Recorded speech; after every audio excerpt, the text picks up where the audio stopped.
Makanya Islam itu melatih.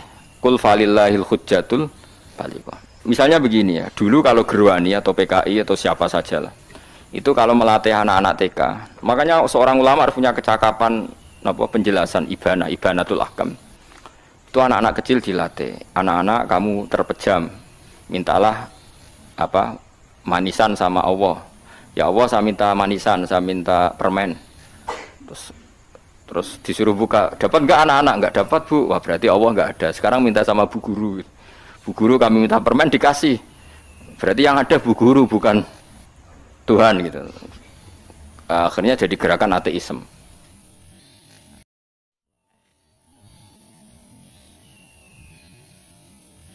Swarga dicipta sedemikian mewah ya demi yang menerima la ilaha illallah. Terus neraka dibikin se ekstrim itu juga bagi yang nolak. Kemudian dibikin daru pelatihan yaitu dunia ya, karena kalimat berarti kalimat ini luar biasa. Wa biha qamatis samawati wal ardu. Kalimat ini pulang menjadikan langit bumi berdiri. Bon. Lalu sekarang kita bisa ngomong, bisa berpikir, bisa ngadekno BPKB macam-macam. Itu karena kita sendiri apa karena kudratullah? Saya tanya. Karena kudratullah. Kalau karena kudratullah, apa susahnya Allah bikin kemampuan tanah ini nangis, tanah ini susah. Wong podo-podo kowe iso nangis, iso mikir ya mergo kudratullah, ndak karena kamu. Harusnya ya sama, bumi-bumi ini bisa menangis juga karena kudratullah. Makanya bumi ini menangis ketika enggak ada orang yang sujud. Iku ya mungkin. Wong zaman kowe iso nangis ya krana kudratullah, mestine bumi yang kamu katakan benda mati, hakikatnya dengan kudratullah juga sama dengan kita. Mulane tenggene kitab Al-Husunul Hamidiyah, kula ngrasa utang tenan mbek kitab niku. Dulu saya ngaji 2 tahun kitab Al-Husun. Kitabnya kecil tapi saya ngaji itu 2 tahun. Berkali-kali saya ulang. Itu beliau cerita gini. Dia yang ngarang itu orang alim, kebetulan dia orang India. Memang kelebihannya kitab dikarang orang Arab itu luweh bulet. Wong Arab kan semuanya Islam, karangannya itu standar. Ini dikarang orang India. Di Tonggo Blodor, di masjidnya ada dikarang ulama yang masyarakatnya itu ndak karu-karuan. Beliau cerita itu gini. Manusia itu punya satu kebodohan, di mana kebodohan itu disebabkan oleh robtul asbab al-adiyah, mengkaitkan sebab sing biasa-biasa. Misalnya gini. Sama saya kita omongi, misalnya ada orang bilang gini, batu ini nanti itu menjadi ayam. Orang bilang mukhal apa enggak? Enggak, jawab saja. Mukhal. Kenapa bilang mukhal? Karena dikira enggak bisa kan? Enggak, jawab saja. Jawab satu-satu. Batu ini menjadi ayam. Kamu jawab mukhal. Alasannya apa? Alasannya enggak mungkin terjadi apa kamu enggak bisa? Sebetulnya karena kamu enggak bisa. Udah. Kalau dekne nyontokno mbah tau ning Indonesia ben nyontokno iku kaya klungsu lah, anak apa biji asem nek ngene derene apa? Klungsu ya.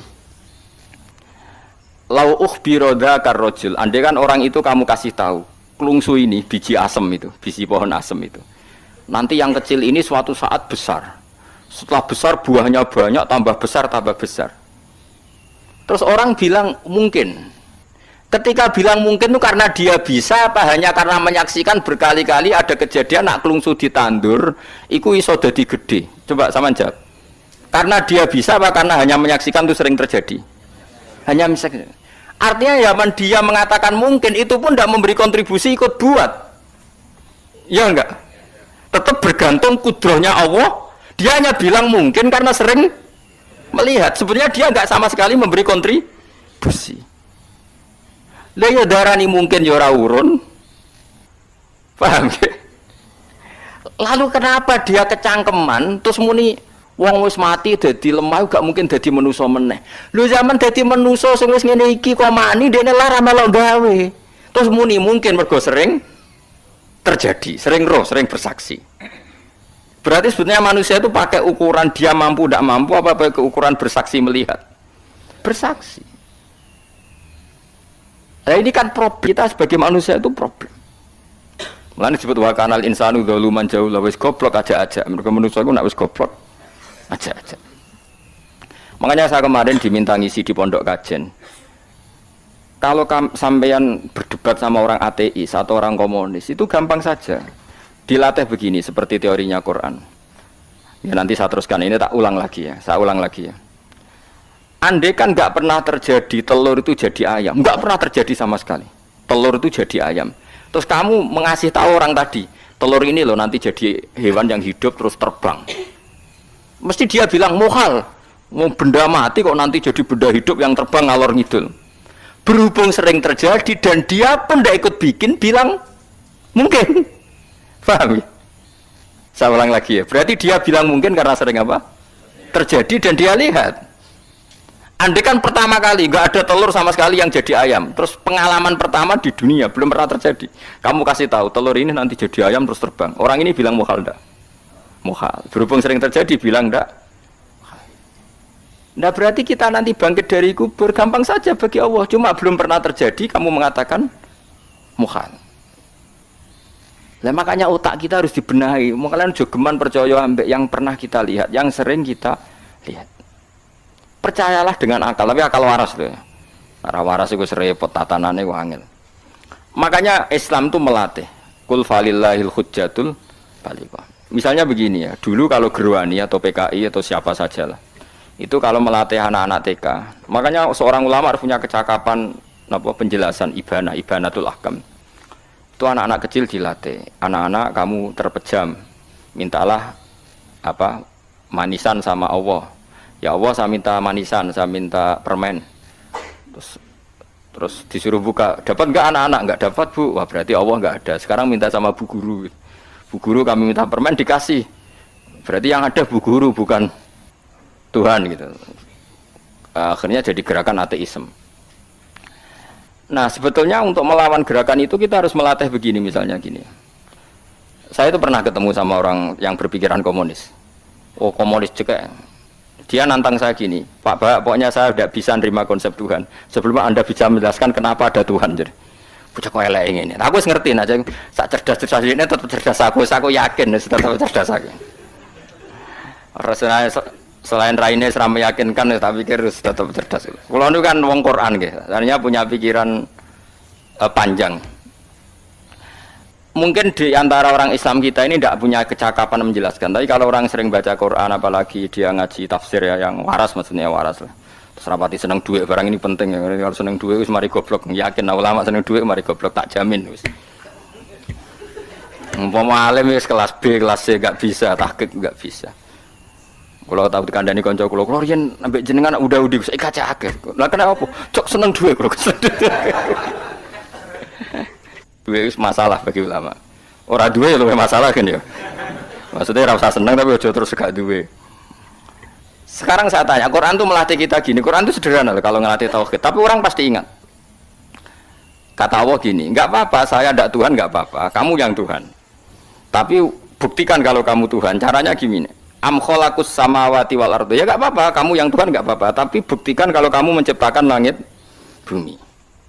Mereka pasti ikrar, ya tidak mungkin saya menciptakan bumi, saya lahir sudah ada bumi. Yesus lahir sudah ada bumi, nggak mungkin Tuhan.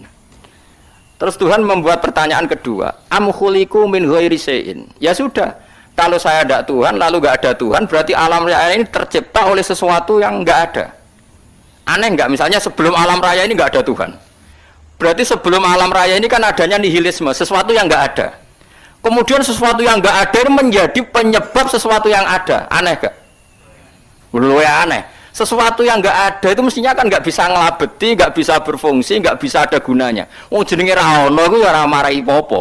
Mau ra ono kok dadi sebab. Sesuatu yang menjadi sebab itu yang wujud apa yang nggak ada? Yang wujud. Sak takoi. Lah kalau nggak ada Tuhan berarti alam raya ini lalu sebabnya apa? Ya dari ketiadaan, lalu tiada itu menjadi sebab. Yang tiada kok jadi sebab tekem lho.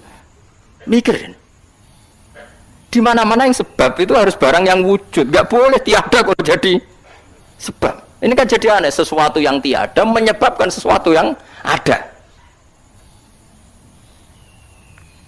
Terus dia bilang, ya pokoknya ronde ini kalah, tapi kamu tak pikir ya, pikir nganti mati temenang aku ini ngono. Makanya sebetulnya dalam ilmu mantek, pertama itu kita tidak harus iman Tuhan itu namanya Allah, tidak harus. Makanya pertama dikenalkan, sementing kenal Tuhan itu ada dulu. Disebut zat sing wajibil wujud, belum disebut namanya Allah. Allah itu disebut nama Islam, itu paham ya? Saya ulang lagi, Allah disebut itu nama Islam. Tapi kalau penemuan akal hanya sampai kita ini butuh zat sing wajibil wujud, sing menjadi penyebab semua alam raya ini. Di bahasa Arab disebut musabbibul asbab. Belum menyebut Allah musabbibul asbab. Islam pun pertama Iqra turun ya gak nyebut Allah. Iqra bismi rabbikal ladzi khalaq, khalaqal insana min 'alaq. Iqra wa rabbuka. Tuhan itu siapa? Yang mencipta. Nah, yang mencipta ini oleh syariat Islam disebut Allah. Tapi dalam logika yang penting kue kenal ono musabbibil asbab. Pastikan bahwa alam raya ini yang wujud pasti disebabkan sesuatu yang ada. Nggak boleh barang wujud kok diciptakan oleh sesuatu yang tidak ada. Yang gendeng ora barbar barang ra ono mbok sifati al khaliq. Sing gawe langit bumi apa? Pencipta. Penciptane apa? Sesuatu yang tidak ada. Kowe ikhlas diutek ngono kowe ikhlas ta ora? Gak kowe ikhlas ta ora diutek ngono kowe ikhlas ta. Kowe gelem dadi bodho ngene. Gelem kan? Mboten. Nah, nikmat ngono jenenge nikmat batin. Mulane sing suwenang mbek kalimat la ilaha illallah.